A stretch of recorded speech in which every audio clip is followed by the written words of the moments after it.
Earlier this week on Channel 10, on The Project, I spoke with the very, very talented Australian artist Ben Quilty about the two Australians on death row in Bali. And you might recall on the radio program on the same night, we had a discussion about what the public sentiment is towards Andrew Chan and Myuran Sukumaran. It's divided. The community is completely divided on this. But there is some amazing stories that have come out of people who have linked up with both Chan and Sukumaran as they've sat there on death row in Kerikaban prison for those many years. One such story was published in the Fairfax papers today and involves a Melbourne couple, Christy Buckingham and her husband. They are involved with the Bayside Church in Victoria, and Reverend Buckingham joins us on the line. Very nice to talk to you. We were just reminiscing off air about how you were, of course, involved in radio in Melbourne for many years. Yes, have been for many, many years, Steve. How did you come to be connected with a pair in Indonesia who've been charged, of course, with trying to import heroin? Well, it was certainly something that we weren't really looking for or really even considering. We were, my wife and I, over in Bali for a little bit of time out for a few days. And we caught up with one of my wife's long-standing friends. She and her husband are ministers of a church in Bali, and they were doing some work inside Kerobokan, and they said, would you like to come with us one morning? And so we said, yes, we'll do that, and we met Andrew Chan, and the rest is really history. And Andrew Chan, of course, now himself is involved in ministering, isn't he? Yes, he is. In fact, really, he's leading the church inside Kerobokan. I've had the privilege of speaking inside the prison in the chapel there on a number of occasions, and well over 100 of the prisoners gather together regularly for church services. Knowing what I know of you and your background, I can't imagine that you or your wife, I don't know her, would be at all tolerant of people using drugs. No, certainly not, although in my younger years I did. I wasn't raised as a Christian, so in my teens and early 20s, I was fairly au fait with a number of drugs. I never trafficked, never would have thought of doing that. So certainly I have a background there, but these days, no, not a tolerance toward drugs or drug abuse, and especially not drug trafficking. I mentioned that I'd spoken to Ben Quilty earlier in the week, and he is a very passionate advocate for Myuran Sukumaran in particular and Andrew Chan, and he is running a very strong campaign here to convince the Australian government to do all they can to make sure these two young men are not put to death. When you speak with Andrew, how does he cope with sitting there knowing that one day he could be end up at the end of a firing squad? I've asked him that question a couple of times. In fact, I spent the last 2 weeks over in Bali with Andrew and Mayu. And last Monday was Andrew's 31st birthday, and then some bad news came out. It had already come out about Mayu, and then some bad news in the press about Andrew as well. Things not looking good, and so I delayed my return to Melbourne by a couple of days, and I went in on the Wednesday morning last week to see Andrew and Mayu. And I said to Andrew, how are you doing? And he said, mate, I'm fine. He's just incredibly upbeat, very, very positive. Mayu is, I guess, a little different in regard to he's a quieter, more sensitive person, which is demonstrated by his artwork. But even there, talking to Mayu, and he said, I'm just going to continue the work that I'm doing in helping other people. And so both of these young guys are positive, and they are rehabilitated, and they want to continue the work that they're doing. How much has Andrew's faith helped him, do you think?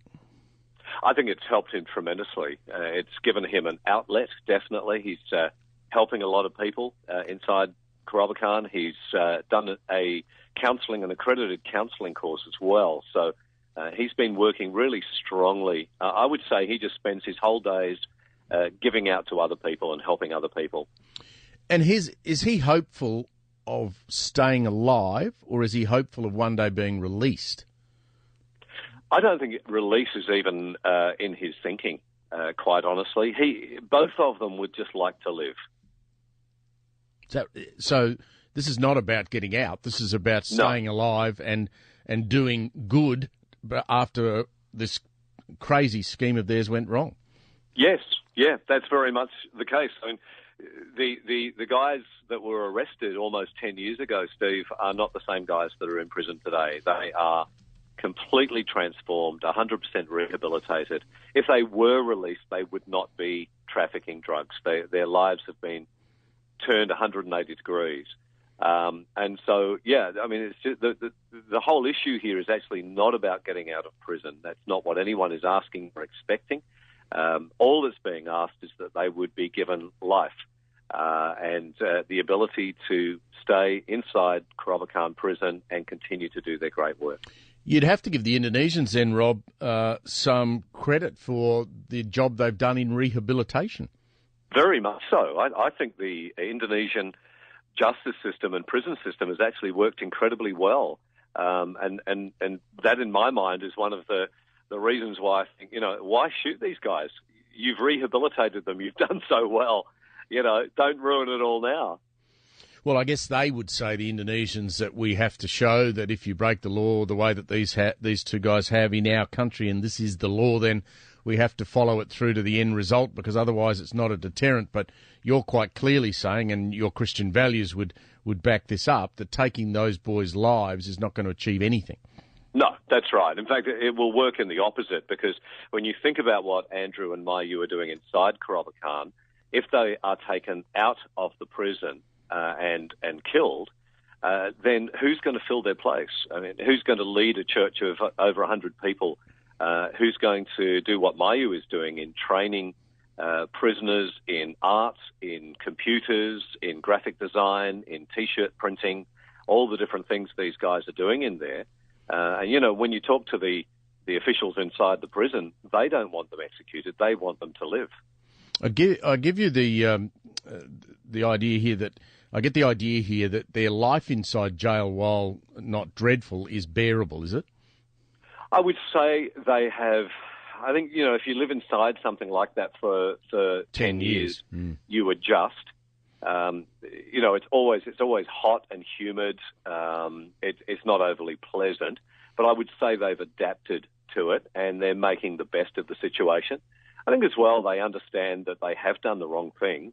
They've both apologised, and they regret deeply what they've done. There's no doubt about it. They're not pretending to be innocent and hard done by any means. But I think both of them, from what I've seen over many years now, is that they're making the best of it, and they both spend their days looking out for others. I get the sense that they've helped a lot of people in there, Rob. They have, and actually one person I met out of the many that they've helped, but I just happened to be in the visitors area last week, and I was chatting with Andrew and a couple of other people, and there was a guy there who I'd never met before, and so I shook his hand, and he told me the story that he was a regular inmate at Kerobokan. He would go in there for a few months or a few years, and then he'd get out, and then he would reoffend and go back, and he was a constant reoffender. But because of Myu and Andrew and also another of the Bali 9 guys, Matthew Norman, these guys got around him. And long story short, he is now 100% rehabilitated. He's out of prison. He's no longer offending. He has a full-time job. He's got married, and he and his wife are expecting their first child. Good effort. Brilliant. And so why shoot guys like that? Well, let's hope the Indonesians are listening to the debates that people are having this week in Australia. I know the Australian government's certainly listening, and yes. I know that you're going to keep your interest up and you'll keep in touch with them, and let's just see what happens, eh? We certainly will, Steve. We'll do our best. Great to catch up. Thank you very much. You too, mate. Thank you. That's the Reverend Rob Buckingham.